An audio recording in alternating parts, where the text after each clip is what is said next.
बहुत से छोटे बिजनेस एक खामोश दुश्मन से लड़ रहे हैं, एक ऐसा दुश्मन जो धीरे धीरे चुपके से उनके मुनाफे को खा जाता है। आज हम एक सच्ची कहानी के जरिए इसी प्रॉफिट किलर को सबके सामने लाएंगे। ये वो सवाल है जो शायद कई बिजनेस ओनर्स को रात में सोने नहीं देता, और इसका जवाब पता है कहाँ होता है? अक्सर हमारी नजरों के ठीक सामने, बस थोड़ा सा सतह के नीचे छिपा हुआ। चलिए मैं आपको मिलाती हूँ रायपुर के राजेश अग्रवाल से। बात है 2026 की शुरुआत की। उनकी फैब्रिकेशन यूनिट का काम आप समझिए जोरों पर था।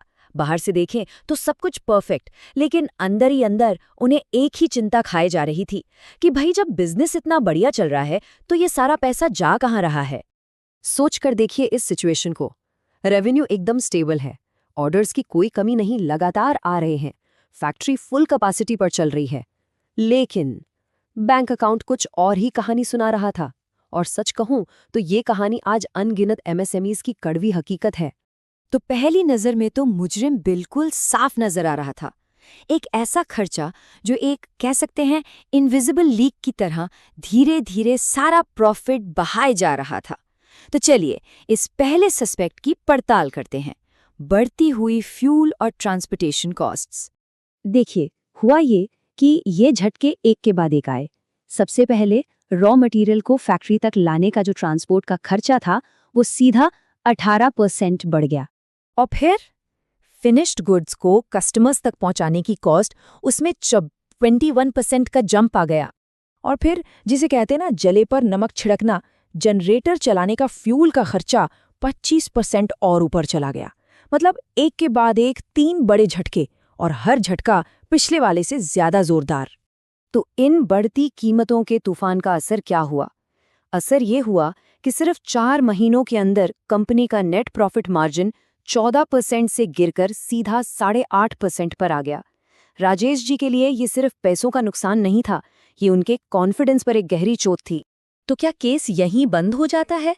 मतलब बढ़ती फ्यूल की कीमतें ही असली विलन थी, है ना? नहीं, यहीं पर कहानी में एक बहुत इंटरेस्टिंग ट्विस्ट आता है। जो हमें असली समस्या लग रही थी वो तो बस एक पर्दा था जो असली आग को छुपा रहा था। इसे आप एक आइसबर्ग की तरह समझ सकते हैं। फ्यूल की बढ़ती कीमतें तो बस वो हिस्सा थीं जो पानी के ऊपर दिखाई दे रहा था। असली खतरा, असली प्रॉब्लम तो पानी के नीचे छिपी थी। एक बहुत बड़ी गहरी समस्या जो शायद हमेशा से वहां थी, बस इस क्राइसिस ने उसे सबके सामने लाकर खड़ा कर दिया। तो असली बीमारी क्या थी? वो थी बिजनेस के सिस्टम की अंदरूनी कमजोरी। एक ऐसा बिजनेस जो बिना किसी स्ट्रक्चर्ड सिस्टम के चल रहा था, जहां फ्यूचर के लिए कोई स्ट्रैटेजी नहीं थी, और सबसे जरूरी बात, जहां किसी को ठीक से पता ही नहीं था कि पैसा असल में जा कहाँ रहा है। और यहीं पर कहानी में एंट्री होती है मेंटर नीलोफर की। उन्होंने आते ही जो किया उसे वो बिजनेस पल्स चेक कहती हैं। मतलब बिजनेस की हेल्थ का एक डीप डायग्नोसिस। और पहली ही जांच में जो सबसे बड़ी, सबसे खतरनाक कमी सामने आई वो ये थी कि कॉस्ट को ट्रैक और कंट्रोल करने का कोई सिस्टम था ही नहीं। दूसरी बड़ी प्रॉब्लम जो साफ साफ दिख रही थी वो थी वेंडर पर डिपेंडेंसी। वो रॉ मटेरियल के लिए सिर्फ और सिर्फ एक ही सप्लायर पर निर्भर थे। अब इसका क्या मतलब हुआ? इसका मतलब ये कि वो पूरी तरह से उस सप्लायर की मर्जी पर थे। अगर कल को उसने दाम बढ़ा दिए तो इनके पास कोई दूसरा ऑप्शन ही नहीं था। बिजनेस की नींव में तीसरी दरार थी उनकी प्राइसिंग स्ट्रैटेजी, या शायद ये कहना ज्यादा सही होगा कि कोई स्ट्रैटेजी थी ही नहीं। खर्चे लगातार बढ़ रहे थे, लेकिन उनके दाम वहीं के वहीं थे। और इसकी वजह क्या थी? एक डर। एक ऐसा डर कि अगर कीमतें बढ़ाईं तो कहीं कस्टमर्स नाराज होकर चले ना जाएं। और चौथी और आखिरी कमजोरी, ये बिजनेस आप समझिए अपनी ही एक छोटी सी दुनिया में सिमट कर रह गया था। ये पूरी तरह से सिर्फ लोकल मार्केट पर डिपेंडेंट था। नए कस्टमर्स तक कैसे पहुंचना है इसका कोई प्लान नहीं था, खासकर उन कस्टमर्स तक जो शायद बेहतर मार्जिन दे सकते थे। तो अब जब सारी प्रॉब्लम्स की जड़ पता चल चुकी थी तो ये सिर्फ रिएक्ट करने का नहीं बल्कि प्रोएक्टिव होकर एक्शन लेने का टाइम था। अगला स्टेप था एक ऐसा स्ट्रक्चर्ड सोल्यूशन लाना जो बिजनेस को वापस पटरी पर ला सके। तो नीलोफर ने एक 5 स्टेप स्ट्रेटजी लागू की। देखिए, सबसे पहले उन्होंने फाइनेंस को ठीक किया, खर्चों पर नजर रखने के लिए एक सिस्टम बनाया और कीमतों को भी स्ट्रेटेजिकली एडजस्ट किया। इसके बाद उन्होंने ऑपरेशंस पर फोकस किया, एक सप्लायर पर निर्भरता खत्म की और अंदरूनी प्रोसेस को और एफिशिएंट बनाया। और आखिर में उन्होंने ग्रोथ का रास्ता खोला।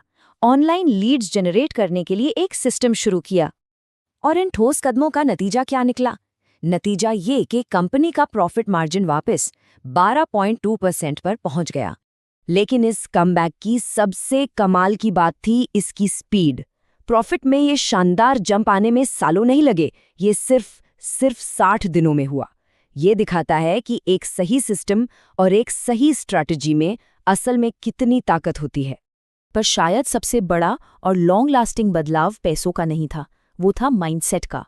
अब बिजनेस अंदाजे या गट फीलिंग पर नहीं चल रहा था, बल्कि डेटा और फैक्ट्स के आधार पर फैसले ले रहा था। ये कुछ ऐसा था जैसे अंधेरे में तीर चलाने की जगह लेजर फोकस के साथ अपने टारगेट पर निशाना लगाना। राजेश जी की कहानी यकीनन काफी असरदार है, लेकिन ये सिर्फ उनकी कहानी नहीं है। अब एक पल के लिए इस कहानी से बाहर निकलते हैं और आपके बिजनेस के बारे में सोचते हैं। चलिए एक छोटा सा पल्स चेक करते हैं। तो क्या ये लक्षण कुछ जाने पहचाने से लग रहे हैं? क्या आपको राजेश जी की कहानी में कहीं ना कहीं अपने बिजनेस की झलक दिखाई दे रही है?